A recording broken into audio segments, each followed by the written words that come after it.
never tired of something real. But somehow I lost you on the way. I assumed you left me behind. Lifeless days and sleepless nights, so tired.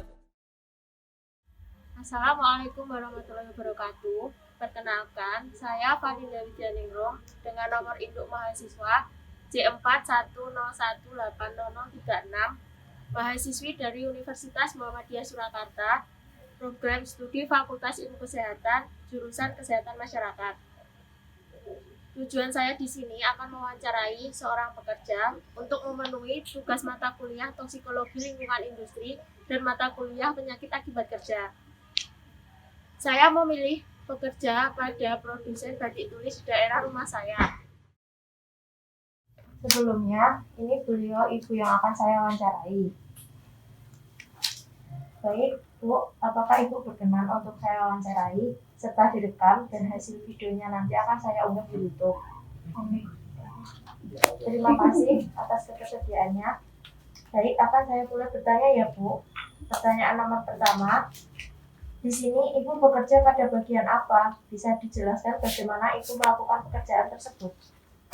Di sini saya kadang membatik, mewarnai, kadang juga di pos penjualannya. Pertanyaan nomor 2, kesulitan apa yang Ibu temukan ketika sedang bekerja? Kalau pas pewarnaan itu kadang kalau kena ke baju atau ke celana itu agak susah dibersihkan. Kemudian, dalam proses pembuatan batik tulis tersebut, apakah Ibu menggunakan bahan kimia? Iya, menggunakan. Bahan kimia apa yang Ibu gunakan? Bisa disebutkan namanya, serta apakah bahan kimia tersebut selalu digunakan setiap melakukan produksi batik tulis? Iya, pewarna kain. Ya, selalu digunakan.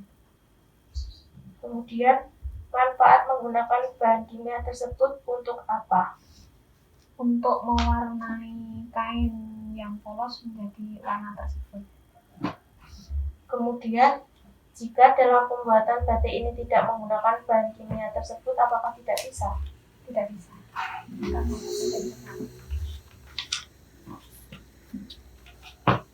Seberapa banyak bahan kimia tersebut digunakan, dan jika ada sisa hasil penggunaan bahan kimia, kemudian bahan kimia tersebut diapakan? Apakah dibuang?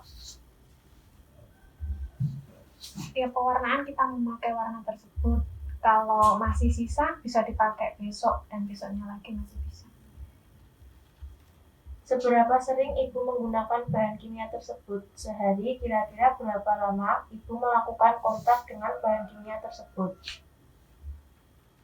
Setiap masuk ya kita memakai pewarna tersebut.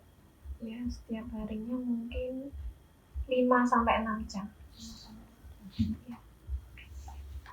Apakah terdapat upaya untuk mengurangi dengan kontak bahan kimia tersebut? Nggak bisa Mbak, karena itu pewarnaan. Jadi selalu pakai. Iya, selalu pakai. Selain itu, apakah Ibu ketika sedang bekerja menggunakan alat pelindung diri? Memakai masker. Cuma masker saja? Sama sarung tangan. Sudah berapa lama Ibu melakukan kontak dengan bahan kimia tersebut? Mungkin sejak pertama kali Ibu bekerja pada rumah produksi batik tulis ini. Iya. Berapa lama, Bu? Dari tahun 2005 itu sampai sekarang berapa ya? Udah dari 2005? Iya, 14 tahun. Selain itu, apakah Ibu mengalami keluhan lain dari bekerja di sini? Mungkin dari fisik atau gejala penyakit apa yang sering Ibu rasakan? Misalnya, Ibu terlalu lama duduk dan menunduk hingga sering mengalami rasa sakit pada bagian tubuh tertentu, ataukah keluhan mata sakit? Bisa diceritakan, dan apa yang dirasakan selama bekerja? Ya, kadang kalau di sini tuh kalau pewarna yang pas, yang kecil-kecil kan itu harus duduk agak lama, yaitu paling ya agak pinggangnya agak sakit, terus nanti berdiri, nanti juga cepat sembuh lagi. Berarti keluhan yang sering dirasakan itu paling bagian pinggang karena sering duduk gitu ya. Iya, kalau berdiri nanti kalau berdiri capek ya nanti terus ikut kerjaan yang duduk gitu, ganti-ganti gitu. Kemudian selain itu apakah ada anggota tubuh tertentu yang mengalami iritasi?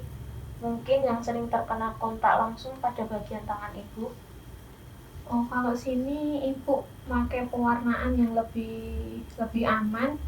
Jadi alhamdulillah nggak ada keluhan iritasi atau dan sebagainya. Kemudian apakah ibu pernah mengalami keracunan akibat bahan kimia yang digunakan? Jika iya, ceritakan gejala apa yang dirasakan dan langkah apa yang ibu ambil ketika terjadi keracunan. Oh, belum pernah. Belum pernah.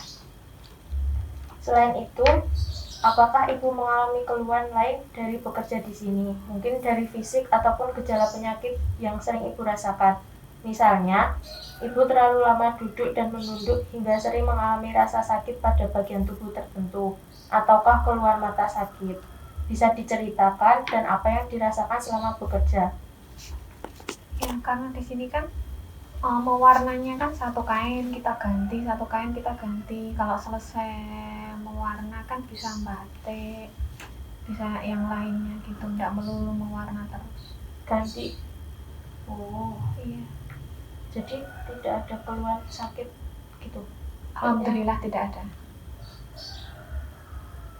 Kemudian selain itu, apakah ada anggota tubuh tertentu yang mengalami iritasi, mungkin yang sering terkena kontak langsung pada bagian tangan? Tidak ada. Apakah ada usaha dari ibu pribadi atau pemilik rumah produksi batik tulis ini untuk mengatasi adanya keluhan penyakit akibat kerja? Alhamdulillah tidak ada keluhan itu enggak. Apakah ibu memiliki BPJS atau BPJS Ketenagakerjaan? Iya, memiliki. Adakah di produksi batik tulis ini seseorang yang mengawasi keamanan dan keselamatan ibu dan pekerja lainnya? Ada. Ada. Berapa orang itu? Ibu sendiri. Kemudian, apakah ibu memahami usaha pencegahan keselamatan ibu sendiri terkait penyakit akibat kerja? Mungkin ya kalau merasa capek kira-kira ya ngapain gitu ada? Enggak ada ya mbak. Iya, paling kalau di sini kan di sini istirahatnya 3 kali. Jadi alhamdulillah ya. 2 kali dalam sehari ya? Sehari.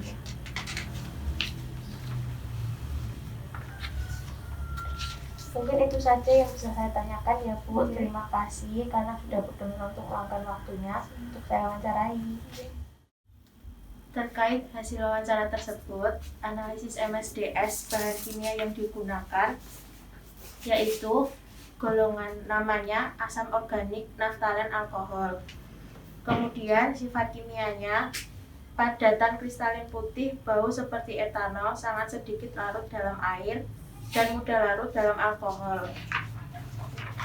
Kemudian penggunaannya digunakan dalam pembuatan zat warna dan sintesis senyawa organik. Kemudian analisis MSDS, identifikasi bahayanya, risiko utama dan sasaran organ.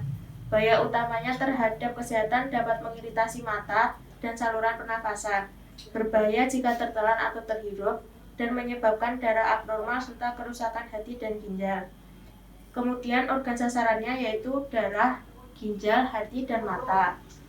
Kemudian untuk rute paparannya ada paparan jangka pendek dan paparan jangka panjang.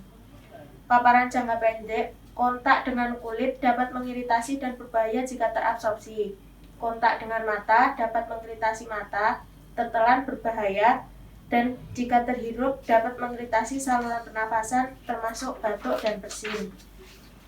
Kemudian paparan jangka panjangnya dapat menyebabkan kerusakan hati dan ginjal, dapat menyebabkan anemia dan kelainan sel darah lainnya, serta inhalasi terserap melalui kulit atau menelan secara terus-menerus dapat menyebabkan anemia hemolitik yang parah. Kemudian analisis MSDS penyimpanannya ada 3. Yang pertama yaitu simpan dalam wadah tertutup rapat dan disimpan di tempat yang sejuk, kering, serta berventilasi. Penyimpanan yang kedua yaitu hindari dari bahan tak tercampurkan. Dan yang ketiga, terlindung dari cahaya. Serta analisis MSDS selanjutnya, toksikologi.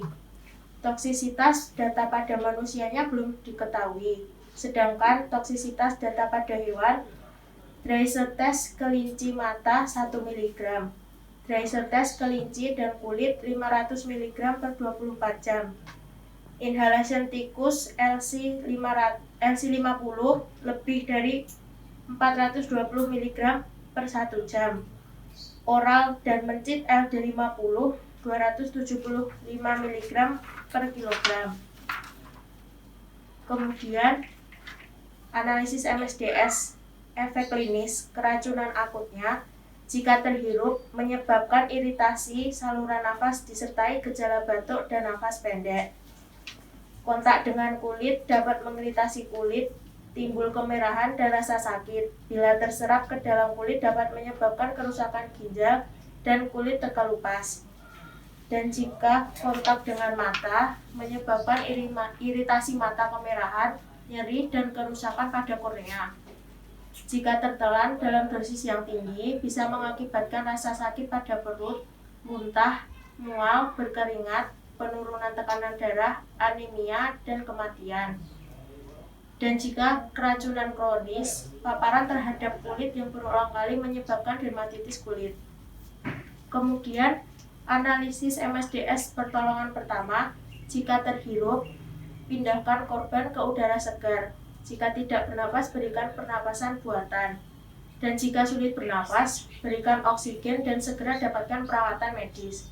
Yang kedua, kontak dengan mata, segera lepaskan lensa kontak jika korban menggunakannya. Segera bilas mata dengan air yang banyak sekurang-kurangnya 15 menit. Dapat menggunakan air dingin dan segera dapatkan perawatan medis. Kemudian, pertolongan pertama, jika kontak dengan kulit, segera siram kulit dengan banyak air. Tinggalkan pakaian dan sepatu yang terkontaminasi, cuci sebelum digunakan kembali, dan segera dapatkan bantuan medis. Kemudian, jika tertelan, jangan merangsang muntah kecuali bila diarahkan oleh petugas medis. Jangan memberikan apapun melalui mulut. Longgarkan pakaian ketat seperti dasi ikat, pinggang kerah atau pinggang, serta segera dapatkan perawatan medis. Analisis MSDS selanjutnya yaitu batas paparan dan alat perlindungan diri. Batas paparannya, proteksi mata, gunakan kacamata pengaman kimia atau pelindung wajah penuh di mana debu atau percikan larutan dapat terjadi. Yang kedua, ventilasi. Sebuah sistem pembuangan lokal atau umum dianjurkan untuk menjaga paparan karyawan di bawah batas paparan udara. Ventilasi pembuangan lokal umumnya lebih disukai karena dapat mengontrol emisi dari kontaminan pada sumbernya, mencegah dispersi ke area kerja. Kemudian, untuk alat perlindungan diri, gunakan pakaian yang melindungi seluruh tubuh, termasuk sepatu boot, sarung tangan, apron atau baju yang sesuai untuk mencegah kontak kulit, dan juga gunakan kacamata pelindung. Yang kedua, manajemen. Jika terjadi tumpahan, gunakan alat yang tepat untuk menempatkan tumpahan padat dalam wadah pembuangan limbah. Gunakan vakum atau sapu materi tanpa menghasilkan kondisi debu dan buang ke wadah pembuangan yang sesuai. Dan juga sediakan ventilasi yang baik. Selanjutnya, antisipasi yang sebaiknya dilakukan ada dua. Yang pertama, menggunakan alat pelindung diri. Alat pelindung dirinya ada tiga. Yang pertama, menggunakan sarung tangan yang terbuat dari karet, panjangnya mencapai siku tangan. Alat pelindung diri yang kedua yaitu menggunakan apron atau celemek yang terbuat dari karet juga, panjangnya mencapai bawah lutut kaki. Dan yang ketiga, menggunakan sepatu boot jika diperlukan saja. Antisipasi yang kedua yaitu membuat visual display yang ditontonkan kepada pekerja mengenai keselamatan kerja dan juga bahaya penggunaan bahan kimia jika dipakai terus-terusan. Kemudian, Jika saya bekerja sebagai K3 di perusahaan tersebut ataupun bekerja sebagai pekerja di perusahaan tersebut, hal yang akan saya lakukan adalah selalu menggunakan alat pelindung diri meskipun faktor resiko yang ditimbulkan tidak begitu parah. Karena keuntungan menggunakan alat pelindung diri, kita dapat terhindar dari kecelakaan kerja dan melindungi keselamatan diri kita sendiri. Berikut yang dapat saya paparkan untuk memenuhi mata kuliah tugas toksikologi lingkungan industri dan mata kuliah penyakit akibat kerja. Pesan saya untuk yang menyaksikan video ini, pakailah selalu alat pelindung diri dimanapun kalian bekerja dan sekecil apapun faktor risiko yang ditimbulkan. Jangan anggap remeh keselamatan Anda. Apabila ada kurang, salah kata, dan perbuatan, saya mohon maaf. Karena memang pada dasarnya manusia tidak ada yang sempurna. Sekian dan terima kasih. Wassalamualaikum warahmatullahi wabarakatuh.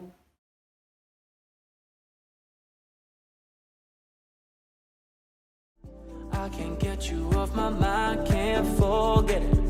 Now I know what I've got to do is find my way back to you. Hey, why did it take you so long? Hey, while I was dancing on my own. Hey, and now my prayers been answered in my darkest time. 'Cause now I found you.